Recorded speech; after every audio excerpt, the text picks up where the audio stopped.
ଶ୍ରୀକୃଷ୍ଣ କୁହନ୍ତି, ଧର୍ମ ପାଇଁ ଲଢ଼ିବା ଶିଖ, ଅଧର୍ମର କାଳ ବନିବା ଶିଖ, ନିଜର ଲୋକଙ୍କ ପାଇଁ ତ୍ୟାଗ କରିବା ଶିଖ। ତୁମର ସମୟ କେତେ ବି ଖରାପ ହେଉନା କାହିଁକି, ବିଶ୍ୱାସ ରଖ, ଈଶ୍ୱର ତୁମ ପାଇଁ କିଛି ଭଲ ହିଁ ରଖିଥିବେ। ବୁଦ୍ଧିମାନ ଲୋକ ସିଏ ନୁହେଁ ଯିଏ ଇଟାର ଜବାବ ପଥରରେ ଦିଏ। ବୁଦ୍ଧିମାନ ଲୋକ ତ ସିଏ ହୋଇଥାଏ ଯିଏ ସ୍ଥିତିକୁ ବୁଝି ଠିକ୍ ପଦକ୍ଷେପ ନେଇଥାଏ। ଜୀବନର ସୁନ୍ଦରତା ଏହା ନୁହେଁ ଯେ ଆପଣ କେତେ ଖୁସିରେ ଅଛନ୍ତି। ଜୀବନ ସୁନ୍ଦର ହୋଇଥାଏ ଯେତେବେଳେ ଅନ୍ୟମାନେ ଆପଣଙ୍କ ପାଇଁ ଖୁସିରେ ରହିଥାନ୍ତି।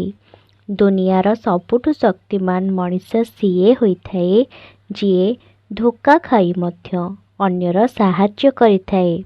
ନିଜର ଭଲ କର୍ମ ଉପରେ ଏତେ ଭରସା ରଖ କି ଯିଏ ବି ତୁମଠୁ ଦୂରେଇ ଯିବ ସେ କାନ୍ଦିବ।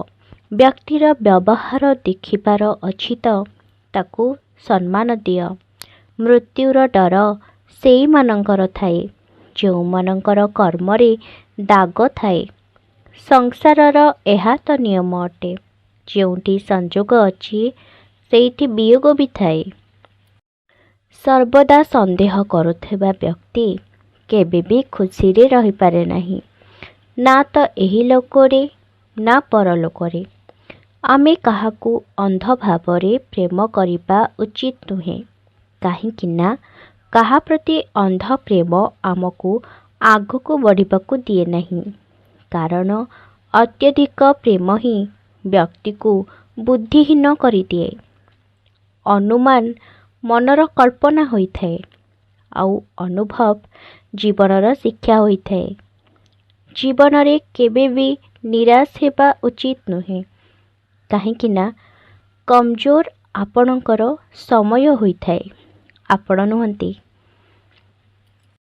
ଯେମିତି ତେଲ ସରିଗଲେ ଦୀପ ଲିଭିଯାଏ, ସେହିପରି କର୍ମ କ୍ଷୀଣ ହେବା ପରେ ଭାଗ୍ୟ ବି ନଷ୍ଟ ହୋଇଯାଇଥାଏ। ବୁଦ୍ଧିମାନ ବ୍ୟକ୍ତି କେବେ ଇତିହାସ ବନାନ୍ତି ନାହିଁ, ଇତିହାସକୁ ପଢ଼ିଥାନ୍ତି। ଇତିହାସ ସେଇମାନେ ବନାଇଥାନ୍ତି ଯେଉଁମାନେ ନିଜର ଲକ୍ଷ୍ୟ ପ୍ରତି ଜିଦଖୋର ଆଉ ପାଗଳ ହୋଇଥାନ୍ତି। ମନୁଷ୍ୟ ଯେବେ ଜନ୍ମ ନିଏ ତା ପାଖରେ ନିଶ୍ୱାସ ତ ରହିଥାଏ କିନ୍ତୁ କୌଣସି ନାମ ନଥାଏ। କିନ୍ତୁ ଯେବେ ମନୁଷ୍ୟର ମୃତ୍ୟୁ ହୋଇଥାଏ ତା ପାଖରେ ନାମ ତ ଥାଏ କିନ୍ତୁ ନିଶ୍ୱାସ ନୁହେଁ।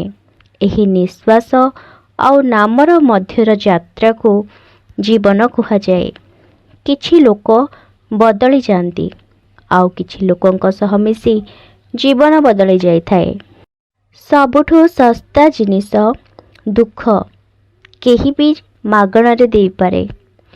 ଉପରବାଲାଙ୍କୁ ଧନ୍ୟବାଦ କି ମୋତେ କଷ୍ଟ ସହିବା ଲୋକଙ୍କ ଭିତରେ ରଖିଛନ୍ତି, କଷ୍ଟ ଦେବାବାଲାଙ୍କ ଭିତରେ ନୁହେଁ। ନିଜ ଅଧିକାର ପାଇଁ ବେଳେବେଳେ ଅଲାଜୁକ ବନିବା ପାଇଁ ପଡ଼ିଥାଏ, କାହିଁକି ନା ଅଧିକ ଲାଜ କରୁଥିବା ଲୋକଙ୍କୁ ଫାଇଦା ଉଠାଇବା ପାଇଁ ଅନେକ ଲୋକ ନିଜର ଲଜ୍ଜା କରିବା ଭୁଲି ଯାଇଥାନ୍ତି। ମନେ ରଖ, ଯେତେ ପର୍ଯ୍ୟନ୍ତ ତୁମେ ଲୋକଙ୍କ କାମରେ ଆସୁଥିବ ସେତେ ପର୍ଯ୍ୟନ୍ତ ଲୋକ ତୁମକୁ ଜାଣିବେ, କାହିଁକି ନା ଦୀପ ଜାଳିବା ପରେ ଦିଆସିଲି ଅଲୋଡ଼ା ହୋଇଯାଇଥାଏ। ଯେତେବେଳେ ଛୋଟ ଥିଲେ ସବୁଦିନ ଜୀବନର ମଜା ନେଉଥିଲେ, ଆଉ ଯେବେ ବଡ଼ ହୋଇଗଲି ଜୀବନ ସବୁବେଳେ ମଜା ନେଉଛି। ଶ୍ରୀକୃଷ୍ଣ କୁହନ୍ତି, ଯେତେବେଳେ କୌଣସି ସମସ୍ୟା ଜନ୍ମ ନିଏ ତାର ସମାଧାନ ବି ଜନ୍ମ ନେଇଥାଏ। ଆମ ଜୀବନରେ ଯେଉଁ ବିପତ୍ତି ଆସିଥାଏ ଆମେ ଆମର ପୁରା ମନ ଧ୍ୟାନ ତା ଆଡ଼କୁ ଲଗାଇ ଦେଇଥାଉ, କାହିଁକି ନା ଯେଉଁ ଲୋକ ଆମକୁ ବେଶୀ ଖୁସି ଦେଇଥାଏ, ବେଶୀ ଭଲ ପାଇଥାଏ, ସେମାନଙ୍କ ଉପରେ ଧ୍ୟାନ ଆମର ଆସିନଥାଏ। କିନ୍ତୁ ଯେଉଁ ଲୋକ ଦୁଃଖ ଦେଇଥାଏ, କଷ୍ଟ ଦେଇଥାଏ, ସେମାନଙ୍କ ଉପରେ ବେଶୀ ଧ୍ୟାନ ଆସିଥାଏ। ମନୁଷ୍ୟ ବିଶ୍ୱାସରେ ଗଢ଼ା ହୋଇଥାଏ, ଯେମିତି ବିଶ୍ୱାସ ସେ ସେମିତି ବନିଯାଏ। ସବୁ କିଛିକୁ କପି କରାଯାଇପାରେ କିନ୍ତୁ ଚରିତ୍ର ଆଉ ବ୍ୟବହାରକୁ ନୁହେଁ। ଯଦି ସବୁ କିଛି ହଜେଇ ଆପଣଙ୍କ ଭିତରେ କିଛି କରିବାର ସାହସ ଅଛି ତେବେ ବୁଝି ଯାଆନ୍ତୁ ଆପଣ କିଛି ବି ହଜେଇ ନାହାନ୍ତି। ପରିବର୍ତ୍ତନ ଏ ସଂସାରର ନିୟମ ଅଟେ। କାଲି ଯାହା ଆଉ କାହାର ଥିଲା ଆଜି ତାହା ତୁମର ଅଟେ। ଏବଂ ଆସନ୍ତାକାଲି ତାହା ଆଉ କାହାର ହେବ। ସମ୍ପର୍କ କେତେ ବି ଖରାପ ହେଉନା କାହିଁକି ତାକୁ କେବେ ବି ଭାଙ୍ଗନ୍ତୁ ନାହିଁ। କାହିଁକି ନା ପାଣି ଯେତେ ଖରାପ ହେଲେ ବି ଶୋଷ ମେଣ୍ଟେଇ ପାରିନି ସତ, କିନ୍ତୁ ନିଆଁ ଲିଭାଇଥାଏ। ଯେବେ ତୁମେ ଅନ୍ୟ ଲୋକଙ୍କ ପାଇଁ ଭଲ ଚାହିଁବ ତ ସେହି ଜିନିଷ ତୁମ ଜୀବନରେ ମଧ୍ୟ ଆସିବ। ଭଗବାନ ଶ୍ରୀକୃଷ୍ଣ କୁହନ୍ତି, କାହାକୁ କିଛି ଦେଇକି ଅହଙ୍କାର କର ନାହିଁ। କିଏ ଜାଣେ ତୁମେ ଦେଉଛ ନା ପୂର୍ବ ଜନ୍ମର କରଜ ଏ ଜନ୍ମରେ ସୁଝୁଛ। ପ୍ରତ୍ୟେକ ମୂଲ୍ୟବାନ ଜିନିଷକୁ ଉଠେଇବା ପାଇଁ ନଇଁବାକୁ ପଡ଼ିଥାଏ। ମା ଆଉ ବାପାଙ୍କ ଆଶୀର୍ବାଦ ସେ ମୂଲ୍ୟବାନ ଜିନିଷ ମଧ୍ୟରୁ ଗୋଟିଏ। ନିଜ ଲୋକ ସବୁଠୁ ଅଧିକ ଦୁଃଖ ଦିଏ। ନିଜ ଲୋକ ହିଁ ଶିଖାନ୍ତି ଯେ ନିଜର କେହି ନୁହେଁ। ତୁମେ ଭଲ ହେଇକି ବି ଦେଖ, ତୁମକୁ ଆଉ ଅଧିକ ଖରାପ କରିବେ। କିଛି ଜିନିଷ ଅହଙ୍କାର ପାଇଁ ନୁହେଁ, ନିଜର ଆତ୍ମସମ୍ମାନ ପାଇଁ ଛାଡ଼ିଦିଅ। ଯଦି କେହି ଆପଣଙ୍କ ବିନା ଖୁସିରେ ରହୁଛି ତାକୁ ରହିବାକୁ ଦିଅ, ଆଉ ଯିଏ ଯିବାକୁ ଚାହୁଁଛି ତାକୁ ଯିବାକୁ ଦିଅ। କାହିଁକି ନା ଆଜି ରହିଲେ ବି କାଲି ତ ତାକୁ ଯିବାକୁ ହିଁ ହେବ। ଭାଗ୍ୟ କିଛି ଦେଉ ବା ନ ଦେଉ, ପରିଶ୍ରମ କରି ଚାଲ। ସମୟକୁ ବଦଳେଇ ଦିଅନ୍ତୁ, ନହେଲେ ନିଜେ ବଦଳି ଯାଆନ୍ତୁ। ଏମିତି ନ କରିବେ ଯଦି ସମୟ ଆପଣଙ୍କୁ ବଦଳାଇବ ତ ବହୁତ କଷ୍ଟ ହେବ। ଆଉ ନ ଚାହିଁକି ବି ସବୁ ସହିବାକୁ ହେବ। ଯାହାର ଖରାପ ସମୟ ଚାଲିଛି ତାଙ୍କୁ ସର୍ବଦା ସାହାଯ୍ୟ କରନ୍ତୁ, ଆଉ ଯାହାର ସ୍ୱଭାବ ହିଁ ଖରାପ ତାଙ୍କଠାରୁ ଦୂରେଇ ଯାଆନ୍ତୁ। ସଫଳତା ପାଇବା ବଡ଼ କଥା ନୁହେଁ, ସେଇଟାକୁ ସମ୍ଭାଳି ରଖିବା ସବୁଠୁ ବଡ଼ କଥା। ଯାହା ବି ହେଉଛି ଠିକ୍ ହେଉଛି, ଆଉ ଆଗକୁ ବି ଯାହା ହେବ ସବୁ ଠିକ୍ ହିଁ ହେବ। ଯେଉଁଠି ସମ୍ମାନ ନାହିଁ ସେଠାକୁ ଯାଆନ୍ତୁ ନାହିଁ। ଆଉ ସତ କହିଲା ପରେ ବି ଯିଏ ନ ଶୁଣେ ତାକୁ କେବେ ବୁଝାନ୍ତୁ ନାହିଁ। ଆପଣଙ୍କୁ ଯେଉଁ ବ୍ୟବହାର ଭଲ ଲାଗେ ନାହିଁ, ଆପଣ ଅନ୍ୟକୁ ମଧ୍ୟ ସେ ବ୍ୟବହାର କରନ୍ତୁ ନାହିଁ। ନିଜର କଷ୍ଟକୁ ସମସ୍ତଙ୍କୁ କୁହନ୍ତୁ ନାହିଁ, କାହିଁକି ନା କିଛି ଏମିତି ଲୋକ ଥାଆନ୍ତି ଯାହାକି ଆପଣଙ୍କର ମଜା ନେଇଥାନ୍ତି। ଯିଏ କଷ୍ଟକୁ ଲୁଚାଏ ସେ ବଞ୍ଚିବା ଶିଖିଯାଏ। ଯାହାର ସହିବା ହୃଦୟ ବଡ଼ ତାଙ୍କୁ କଷ୍ଟ ବି ଅଧିକ ମିଳିଥାଏ। ଭୁଲ ହୋଇଗଲେ ଭୁଲକୁ ମାନି ନିଅନ୍ତୁ ଆଉ ସୁଧାରନ୍ତୁ। ଏମିତି କେଉଁ ମଣିଷ ନାହିଁ ଯିଏକି ଭୁଲ କରିନାହିଁ ବା ଆଗକୁ କରିବନି। ଭଗବାନ ଶ୍ରୀକୃଷ୍ଣ କୁହନ୍ତି, ଏ ଦୁନିଆରେ ମନୁଷ୍ୟର ସର୍ବଶ୍ରେଷ୍ଠ ଶତ୍ରୁ ହେଉଛି ତାର ମନ ଏବଂ ସର୍ବଶ୍ରେଷ୍ଠ ମିତ୍ର ବି ହେଉଛି ତାର ମନ। ସେ ଯଦି ତାର ମନକୁ ନିୟନ୍ତ୍ରଣ ରଖିପାରିବ ତେବେ ଦୁନିଆରେ ଯାହା ଚାହିଁବ ସବୁ କିଛି ହାସଲ କରିପାରିବ। ତେଣୁ ଜୀବନରେ ସର୍ବଦା ଖୁସିରେ ରହିବା ପାଇଁ ଚେଷ୍ଟା କରନ୍ତୁ। ଜୀବନରେ ତୁମେ ଯାହା ଚାହଁ, ଯାହା ହେବାକୁ ସ୍ଥିର କରିଛ ତାହା ନିଶ୍ଚୟ ହୋଇପାରିବ। କେବଳ ଏହି ଜିନିଷଗୁଡ଼ିକୁ, ଏହି କଥାଗୁଡ଼ିକୁ ତୁମ ମନକୁ ଓ ହୃଦୟକୁ ଟିକେ ନିଅ। କିଛି ନୂଆ କରିବାକୁ ଚେଷ୍ଟା କର ଓ ଆଗକୁ ବଢ଼। ଭଗବାନ ଶ୍ରୀକୃଷ୍ଣ କୁହନ୍ତି, ଯେତେବେଳେ ମଣିଷର କିଛି ଖରାପ ପରିସ୍ଥିତି ଆସେ ସେତେବେଳେ ତାର ମନରେ ଖରାପ ଭାବନା ସର୍ବଦା ପରିପୂର୍ଣ୍ଣ ହୋଇକି ରହିଥାଏ। ତେଣୁ କିଛି ନୂଆ ନିଷ୍ପତ୍ତି ମନକୁ ଆସେ ନାହିଁ। ଯଦି ଆପଣଙ୍କ ମନରେ ଭଲ ଚିନ୍ତାଧାରା ନ ଆସେ ତେବେ ଆପଣ କୌଣସି କାର୍ଯ୍ୟରେ ସଫଳ ହୋଇପାରିବେ ନାହିଁ।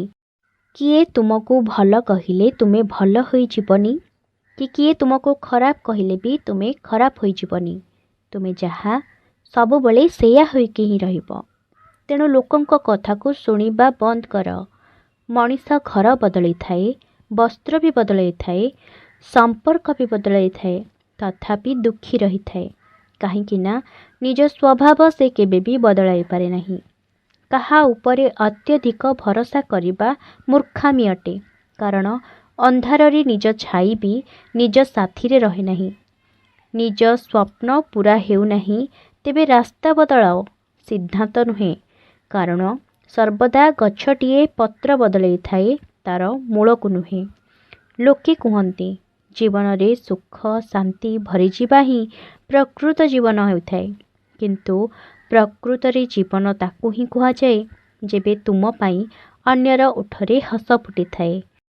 କେବେ ହେଲେ ନିଜ ବିଷୟରେ ଅନ୍ୟମାନଙ୍କୁ କୁହ ନାହିଁ, କାହିଁକିନା ଯେଉଁ ଲୋକ ତୁମକୁ ପସନ୍ଦ କରୁଛି ତାକୁ ବୁଝାଇବା କିଛି ଦରକାର ନାହିଁ, କିନ୍ତୁ ଯେଉଁ ଲୋକ ତୁମକୁ ପସନ୍ଦ କରୁନାହିଁ ସେ କେବେ ବି ତୁମ କଥାକୁ ବିଶ୍ୱାସ କରିବ ନାହିଁ। ଜୀବନ ହେଉଛି ଏକ ଅଜଣା ପୁସ୍ତକ ଭଳି। ଆଗାମୀ ପୃଷ୍ଠାରେ କ'ଣ ଲେଖା ଅଛି କାହାକୁ ବି ଜଣା ନଥାଏ। ଭଲ ସହିତ ଭଲ ହୁଅ, କିନ୍ତୁ ଖରାପ ସହିତ କେବେ ବି ଖରାପ ହୁଅ ନାହିଁ। କାରଣ ପାଣିରେ ତୁମେ ରକ୍ତକୁ ସଫା କରିପାରିବ, କିନ୍ତୁ ରକ୍ତରେ ରକ୍ତକୁ ନୁହେଁ। ମନେ ରଖ, ଗର୍ବ ପାଇଁ ନୁହେଁ, କେବଳ ଆତ୍ମସମ୍ମାନ ପାଇଁ କିଛି ଲୋକଙ୍କଠାରୁ ଦୂରେଇ ଯିବାକୁ ପଡ଼ିଥାଏ। ମଣିଷ ତା ଜୀବନରେ ଅଧିକ ଦୁଃଖ ପାଉଛି ତ ଅନ୍ୟ କାହାକୁ ଦୋଷ ଦେବା ଉଚିତ ନୁହେଁ, କିମ୍ବା ଅଧିକ ସୁଖ ପାଉଛି ବୋଲି ଗର୍ବ କରିବା ଉଚିତ ନୁହେଁ। ସୁଖ ଦୁଃଖ ମଣିଷ ନିଜର କର୍ମଫଳ ପାଇଁ ହିଁ ଭୋଗିଥାଏ। ଭାଙ୍ଗି ଯାଇଥିବା ବିଶ୍ୱାସ ଆଉ ହରେଇଥିବା ସମ୍ପର୍କ କେବେ ବି ଫେରିଆସେ ନାହିଁ। ମଣିଷ ଶରୀରର ସବୁଠୁ ସୁନ୍ଦର ଅଂଶ ହେଉଛି ତା'ର ମନ। ଯଦି ତା'ର ମନ ସଫା ନଥିବ ତେବେ ତା'ର ଚମକୁଥିବା ଚେହେରା ବି କୌଣସି ମୂଲ୍ୟ ରହେ ନାହିଁ। ଈଶ୍ୱରଙ୍କ ପ୍ରତ୍ୟେକ ନିଷ୍ପତ୍ତିକୁ ଖୁସିରେ ଗ୍ରହଣ କର, କାରଣ ଯାହା ତୁମକୁ ଭଲ ଲାଗିଥାଏ ଈଶ୍ୱର ତୁମକୁ ତାହା ଦିଅନ୍ତି ନାହିଁ, କିନ୍ତୁ ତୁମ ପାଇଁ ଯାହା ଭଲ ହୋଇଥାଏ ଈଶ୍ୱର ତୁମକୁ ତାହା ହିଁ ଦେଇଥାନ୍ତି। ଭଗବାନ ଶ୍ରୀକୃଷ୍ଣ କୁହନ୍ତି, ତୁମେ କାହାକୁ ଦୁଃଖ ଦେଇ କେବେ ବି ମୋ ଠାରୁ ସୁଖର ଆଶା ରଖ ନାହିଁ। ଆଉ ଯଦି କାହାକୁ ମୁହୂର୍ତ୍ତକ ପାଇଁ ମଧ୍ୟ ଖୁସି ଦେଇଛ ନା, ତେବେ ତୁମେ ମଧ୍ୟ ତୁମର ଦୁଃଖର ଚିନ୍ତା କର ନାହିଁ। ଯିଏ ଅନ୍ୟର ମୁହଁରେ ହସ ଦେଖିବାକୁ ଚାହିଁଥାଏ ଭଗବାନ ତା ହସ କେବେ ବି ଛଡ଼ାଇ ନଥାନ୍ତି। ମନେ ରଖ, ଭଗବାନ କାହାକୁ ବି ଦଣ୍ଡ ଦିଅନ୍ତି ନାହିଁ। ନିଜର କରୁଥିବା କର୍ମ ହିଁ ନିଜକୁ ଦଣ୍ଡ ଦେଇଥାଏ। ଯେତେବେଳେ ଜୀବନ ତୁମକୁ ଆଉ ଥରେ ମଉକା ଦେଉଛି ତେବେ ପୁରୁଣା ଭୁଲକୁ ଦୋହରାଇବାର ଭୁଲ କେବେ କର ନାହିଁ। ସମୟ ଆଉ ଭାଗ୍ୟକୁ ନେଇ ଗର୍ବ ବି କର ନାହିଁ, କାହିଁକି ନା ସକାଳ ସେମାନଙ୍କର ବି ହୋଇଥାଏ ଯେଉଁମାନଙ୍କର ଜୀବନରେ କିଛି ଖରାପ ଚାଲିଥାଏ। ଭଗବାନ ଶ୍ରୀକୃଷ୍ଣ କୁହନ୍ତି, ଯଦି ବ୍ୟକ୍ତି ଶିକ୍ଷା ପୂର୍ବରୁ ସଂସ୍କାର, ବ୍ୟାପାର କରିବା ପୂର୍ବରୁ ବ୍ୟବହାର ଏବଂ ଭଗବାନଙ୍କ ପୂର୍ବରୁ ମାତା ପିତାଙ୍କୁ ଯଦି ଜାଣିନିଏ ତେବେ ଜୀବନରେ କେବେ ବି କୌଣସି କଠିନ ପରିସ୍ଥିତି ଆସିନଥାଏ। ସ୍ୱାର୍ଥ ରଖି ସମ୍ପର୍କ ବନେଇବା ପାଇଁ ଯେତେ ଚେଷ୍ଟା କଲେ ବି ତାହା କେବେ ବି ବନେ ନାହିଁ, ଏବଂ ପ୍ରେମରେ ବନେଇଥିବା ସମ୍ପର୍କକୁ ଯେତେ ଭାଙ୍ଗିବାକୁ ଚେଷ୍ଟା କଲେ ବି ତାହା କେବେ ବି ଭାଙ୍ଗେନି। ଜୀବନର ଏହି ରଣଭୂମିରେ ସବୁଦିନ ନିଜେ ନିଜର ସାରଥୀ ହୋଇ ଜୀବନର ମହାଭାରତକୁ ଲଢ଼ିବାକୁ ପଡ଼ିଥାଏ। କ'ଣ ସର୍ବଦା ମୌନ ରହିବା ଉଚିତ? ନା। ଇତିହାସ ସାକ୍ଷୀ, ସଂସାରରେ ଅଧିକ ବିପଦ ଏଥିପାଇଁ ଆସିଥାଏ କାହିଁକି ନା ଠିକ୍ ସମୟରେ ମନୁଷ୍ୟ ତା'ର ବିରୋଧ କରିପାରେ ନାହିଁ। ମନେ ରଖ, ଚୁଗୁଲିର ଧାର ଏମିତି ଯେ ରକ୍ତର ସମ୍ପର୍କକୁ ବି କାଟି ଦେଇଥାଏ। ଭଗବାନ ଶ୍ରୀକୃଷ୍ଣ କୁହନ୍ତି, ଯେଉଁ ବ୍ୟକ୍ତିର ଚିନ୍ତାଧାରା ଭଲ ହୋଇଥାଏ ତା'ର ଭାଗ୍ୟ କେବେ ବି ଖରାପ ହୋଇନଥାଏ। ଜୀବନରେ ଟଙ୍କା ନୁହେଁ, ବ୍ୟବହାର କମେଇବା ଶିଖ, କାହିଁକି ନା ଶ୍ମଶାନରେ 4 କୋଟି ନୁହେଁ 4 ଲୋକ ଛାଡ଼ିବାକୁ ଆସିଥାନ୍ତି। ଜୀବନରେ କେବେ କାହାକୁ କମ୍ ବୋଲି ଭାବ ନାହିଁ, କାହିଁକି ନା ପୁରା ଦୁନିଆକୁ ବୁଡ଼େଇବାର ଶକ୍ତି ଥିବା ସମୁଦ୍ର ବି ତେଲର ଗୋଟିଏ ବୁନ୍ଦାକୁ ବୁଡ଼େଇ ପାରେ ନାହିଁ। ଜୀବନରେ ଜଣେ ହିଁ ବ୍ୟକ୍ତି ଆପଣଙ୍କୁ ଆଗକୁ ନେଇଯାଇପାରେ, ଆଉ ସେ ହେଉଛନ୍ତି ଆପଣ ନିଜେ। ସବୁବେଳେ ଶାନ୍ତ ରହିବାକୁ ଚେଷ୍ଟା କର ଯେତେ ପର୍ଯ୍ୟନ୍ତ ନିଜର ସଠିକ୍ ସମୟ ନ ଆସିଛି। କାହା ପାଇଁ ସବୁବେଳେ ଉପସ୍ଥିତ ରହିବେ ତ ଲୋକ ଭଲ ନୁହେଁ ଫାଲତୁ ବୋଲି ଭାବିବେ। ଗରିବ ହେବା ଖରାପ ନୁହେଁ, ଗରିବ ଦେଖାଯିବା ଖରାପ। ମୂର୍ଖ ବ୍ୟକ୍ତିଙ୍କ ସହ ଯୁକ୍ତି କରିବା ଗାଲରେ ବସିଥିବା ମଶା ପରି। ମଶା ମରୁ ବା ନ ମରୁ ଆପଣଙ୍କୁ ଚାପୁଡ଼ା ନିଶ୍ଚିତ ଲାଗିବ। ସବୁବେଳେ ମିଛ କହୁଥିବା ବ୍ୟକ୍ତିର କଥା ମିଠା ହୋଇଥାଏ, ଆଉ ସତ କହୁଥିବା ବ୍ୟକ୍ତିର କଥା କଟୁ ହୋଇଥାଏ। ଭଗବାନ ଶ୍ରୀକୃଷ୍ଣ କୁହନ୍ତି, ଧୈର୍ଯ୍ୟ ରଖ। ବେଳେବେଳେ ଜୀବନରେ ସବୁଠୁ ଭଲ ପାଇବା ପାଇଁ ସବୁଠାରୁ ଖରାପ ସ୍ଥିତିରେ ଗତି କରିବାକୁ ପଡ଼ିଥାଏ। ଯଦି କେବେ ଏକୁଟିଆ ଚାଲିବାକୁ ହେବ ତେବେ ଡରି ଯାଆନ୍ତୁ ନାହିଁ, କାହିଁକି ନା ଶ୍ମଶାନ ଆଉ ସିଂହାସନ ଉପରେ ବ୍ୟକ୍ତି ଏକୁଟିଆ ହିଁ ହୋଇଥାଏ। ପରାମର୍ଶର 100 ଶବ୍ଦଠାରୁ ଅଧିକ ଅନୁଭବର ଗୋଟିଏ ଠୋକର ବ୍ୟକ୍ତିକୁ ଅଧିକ ମଜବୁତ ବନେଇ ଦେଇଥାଏ। କାହାର ଆଜିକୁ ଦେଖି ତାହାର କାଲିର ଅନୁମାନ ଲଗାଇବା ସମ୍ଭବ ନୁହେଁ, କାହିଁକି ନା ଏ ସମୟ ବହୁତ ବଳବାନ ହୋଇଥାଏ। ଛୋଟ ଛୋଟ ଖର୍ଚ୍ଚ ଠାରୁ ସବୁବେଳେ ସାବଧାନ ରହିବା ଉଚିତ, କାହିଁକି ନା ଗୋଟେ ଛୋଟ କଣା ମଧ୍ୟ ବଡ଼ ବଡ଼ ଜାହାଜକୁ ବି ଡୁବେଇ ପାରେ। ସମ୍ପର୍କର ସୁନ୍ଦରତା ଜଣେ ଅନ୍ୟର କଥା ବୁଝିବାରେ ହିଁ ହୋଇଥାଏ। ନିଜ ପରି ମଣିଷ ଖୋଜିବେ ତ ଦୁନିଆରେ ଏକୁଟିଆ ରହିଯିବେ। ଆଜିର ଦୁନିଆରେ ଅଧିକ ଭଲ ହେବା ଜମାରୁ ବି ଭଲ ନୁହେଁ। ସର୍ବଦା ମନେ ରଖ, ଗଛ କେବେ ବି ଡାଳ କାଟିଲେ ଶୁଖିଯାଏ ନାହିଁ, ଗଛ ସବୁବେଳେ ତାର ଚେର କାଟିଲେ ଶୁଖିଯାଇଥାଏ। ସେମିତି ମଣିଷ ନିଜର କର୍ମ ଦ୍ୱାରା ନୁହେଁ, ପରନ୍ତୁ ନିଜର ଛୋଟ ଚିନ୍ତା ଏବଂ ଖରାପ ବ୍ୟବହାରରୁ ହିଁ ହାରିଯାଇଥାଏ। ଭଗବାନ ଶ୍ରୀକୃଷ୍ଣ କୁହନ୍ତି, ମୁଁ ସବୁ ପ୍ରାଣୀଙ୍କୁ ସମାନ ରୂପରେ ଦେଖେ। ନା ମୋତେ କିଏ କମ୍ ପ୍ରିୟ ହୋଇଥାଏ, ନା କିଏ ଅଧିକ ପ୍ରିୟ ହୋଇଥାଏ, କିନ୍ତୁ ଯିଏ ମୋର ପ୍ରେମପୂର୍ବକ ଆରାଧନା କରିଥାନ୍ତି ସେମାନେ ମୋ ଭିତରେ ରୁହନ୍ତି ଆଉ ମୁଁ ତାଙ୍କ ଜୀବନରେ ଆସିଥାଏ। ଥରେ ଶ୍ରୀ ରାଧା ଶ୍ରୀକୃଷ୍ଣଙ୍କୁ ପଚାରିଲେ, ପ୍ରଭୁ, ପ୍ରେମର ପ୍ରକୃତ ଅର୍ଥ କ'ଣ ହୋଇଥାଏ? ଶ୍ରୀକୃଷ୍ଣ ହସିକି କହିଲେ, ଯେଉଁଠି ମତଲବ ଥାଏ ସେଠାରେ ପ୍ରେମ କେଉଁଠି ବି ନଥାଏ। ଭଗବାନ ଶ୍ରୀକୃଷ୍ଣ କୁହନ୍ତି, ମୋର ବି କେତେ ଜନ୍ମ ହୋଇସାରିଛି ଆଉ ତୁମର ବି କେତେ ଜନ୍ମ ହୋଇସାରିଛି। ନା ତ ଏଇଟା ମୋର ଶେଷ ଜନ୍ମ, ନା ତୁମର ଶେଷ ଜନ୍ମ। ପ୍ରେମ ଏକ ଏମିତି ଅନୁଭବ ଯିଏ ମନୁଷ୍ୟକୁ କେବେ ବି ପରାସ୍ତ ହେବାକୁ ଦିଏନି। ଆଉ ଘୃଣା ଏପରି ଅନୁଭବ ହୋଇଥାଏ ଯାହା ମନୁଷ୍ୟକୁ କେବେ ବି ଜିତିବାକୁ ଦିଏ ନାହିଁ। ପ୍ରେମ ଆଉ ଭାଗ୍ୟ କେବେ ବି ଏକା ସାଙ୍ଗରେ ଚାଲନ୍ତି ନାହିଁ, କାହିଁକି ନା ଯାହା ଭାଗ୍ୟରେ ଥାଏ ତାକୁ ଆମେ ଭଲ ପାଇନଥାଉ, ଆଉ ଯାହା ଆମେ ପ୍ରେମ କରିଥାଉ ତାହା ଆମ ଭାଗ୍ୟରେ ନଥାଏ। ପ୍ରେମ ଆଉ ଘୃଣା ଦୁଇଟି ମାମୁଲି ଶବ୍ଦ ଅଟେ ସତ, କିନ୍ତୁ ଏ ଦୁଇଟି ଶବ୍ଦ ମଣିଷକୁ ଭଗବାନ ବି ବନେଇ ଦେଇପାରେ ଆଉ ଶୈତାନ ବି ବନେଇ ଦେଇପାରେ। ଆଶା କରେ ସାଙ୍ଗମାନେ ଭିଡ଼ିଓଟି ଆପଣମାନଙ୍କୁ ନିଶ୍ଚିତ ରୂପରେ ଭଲ ଲାଗିଥିବ। ଭିଡ଼ିଓଟି ଭଲ ଲାଗିଥିଲେ ଗୋଟିଏ ଲାଇକ୍ କରି ନିଜର ପ୍ରିୟଜନମାନଙ୍କୁ ନିଶ୍ଚିତ ଭାବରେ ସେୟାର କରନ୍ତୁ।